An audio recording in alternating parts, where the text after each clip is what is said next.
People, welcome back to Politics Watch. This is Sir P. Now, things are about to get real spooky as the British government has announced their strategy for the Caribbean and its 6 overseas territories and Bermuda up to the year 2025. Right? And basically they have a number of agendas that they'll be pushing. And top of the list are LGBT rights, in other words, gay rights.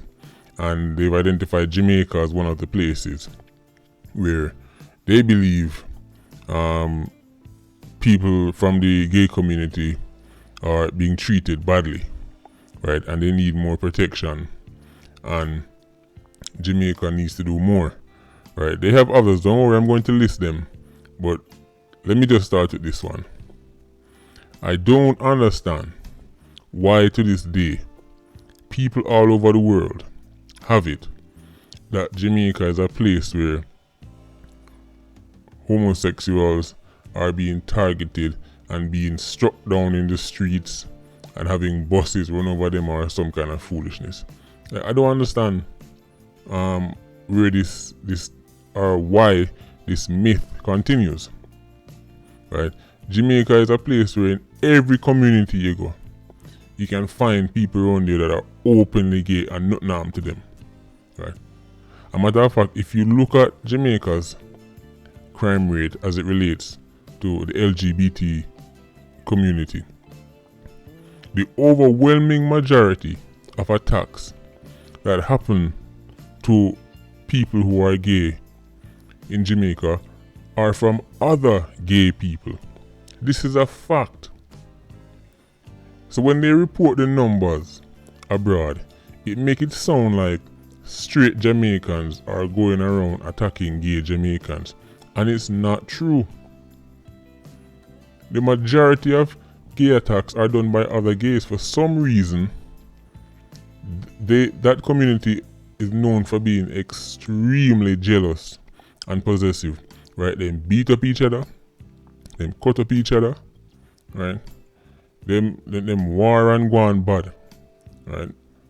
But when the international press hear that 3-4 gully queens get stabbed up or this happened to them and that happened to them, they report it as if it is being done by straight Jamaicans. Like these gay people were just walking down the street and a group of gay Jamaicans see them and attack them. And it's not true, and I'm getting tired of it.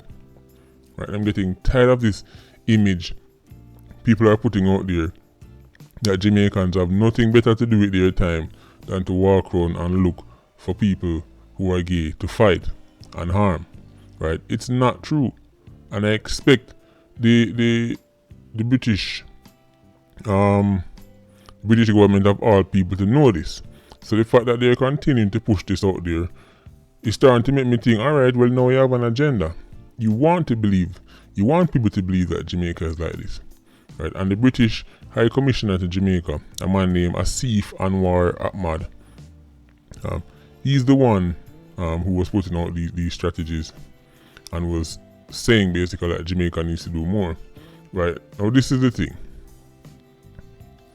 As long as people continue to put this out there, right, without stating the facts, right, it continues to paint Jamaicans as these backward people, right, who are excessively violent for no reason whatsoever other than your sexuality or your sexual preferences. Listen, if you're gay in Jamaica, yes, people might make fun of you, right? You might get called Batman here and there, right? But this idea that gays in Jamaica are under this serious threat of danger, it's not true, and it has to stop.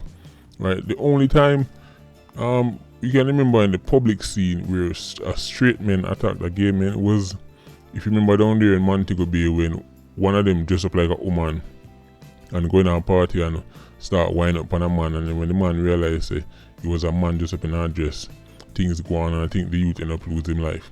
Right? But these attacks being done to the gays are being done by other gays. Right? So that's the first thing the British High Commissioner need to get right. Right? They need to sort out the inter-gay relationships and Teach them to mediate each other, right? And stop fighting and kill off each other. This is gear problem. This is not a Jamaica problem. The next thing the commissioner brought up was that if Jamaica was to resume hanging, right, he would have to, or the British government would have to cut off the support that the Jamaican security forces receive.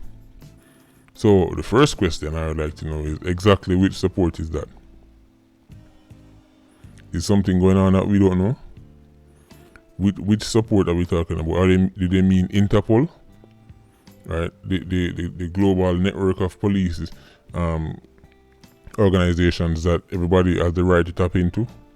What does it mean they would have to cut out Jamaica from, or Jamaica will no longer get Britain support? Or do they mean they won't send another Mark Shields? Is that what they mean?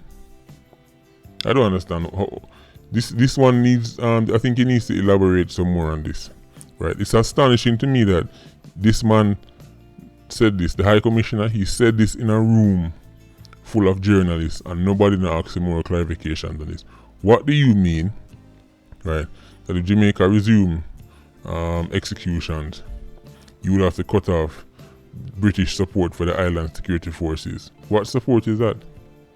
Right? And then to make things even more confusing, the very next line, because I'm reading this from the Observer, if you want to see the full thing, go on the Observer and search for UK to push Jamaica on LGBT rights. That's the name of the article. Right? But he then goes on to say, I cannot, and I'm quoting him here, I cannot imagine a scenario with Jamaica where we say if you don't support us on this, then our support programs will come to an end. But if Jamaica resumes executions, which is equally unlikely, then we would have to have a very difficult conversation. End quote. Now I want you to realize how skillful the British High Commissioner is. Because you see, this is how the British body up. The British don't body up like how the Americans body up. Right? Or even how Jamaicans body up. The British, they do it with this style and finesse, right? That they leave you confused to the point where you don't even know if you just get bad up. But that is exactly what happened here. Listen to how him try pull off Kraft. He says he cannot imagine a scenario where it's our way or the highway. So in other words, he's saying, listen, we're not bullying you, you know. We're not saying if you don't do what we want, we're going to cut you off. But if you resume executions, right, we're going to have a very difficult conversation. What do you mean a very difficult conversation? He's telling you, if you do this, the thing that we don't want you to do, we're going to cut you off. He just said it in the previous paragraph, right? But because, as I said, the British don't like to come across as bad man. They like to come across as, even when they body up, they want to make it look like they're negotiating, right? So this is why he catches himself. He realized after saying he'd have to stop working with Jamaican security forces, he catches himself, right? And now he goes, he can't imagine a scenario where it's over the highway. But he's basically telling the Jamaican people and the Jamaican women, if you bring back hanging, well, we can't work together. Now, explain to me, how can it be Britain's place to tell one country how it must deal with its crime situation? Jamaica has no say in how Britain fights crime. Any policy Britain wants to bring in to deal with crime in that country, Jamaica have no chat. And Jamaica could never have the audacity to say to the British government, listen, if you start sending people to jail for more than 10 years, then we're going to have a difficult conversation with you. They'll be looking at you like, excuse me? Who do you think you are? Well, that is how we need to look at this now. We need to be asking Britain, excuse me? Who do you think you are? Right? Because let's say the Jamaican people was to go to the ballots and said we want to resume hanging. How can you then say, oh well, we're going to have to stop working with you? Right? That right there is a form of blackmail. That's an underhanded threat. Right? That's why your parents body opener. Your parents are say, your parents will say to you, listen, I'm not gonna beat you. But if you don't come home this time, I'm gonna stop your lunch money and you're gonna stop eating at the house. That's a threat. It's not a bad up, it's not direct and overt, but you knowing say you're not getting no more lunch money and you're not getting no more food, and you might have to sleep out a door, that will make you fall in line. So this is how Britain bad up people in 2019. Right? It's a sophisticated form of bad up.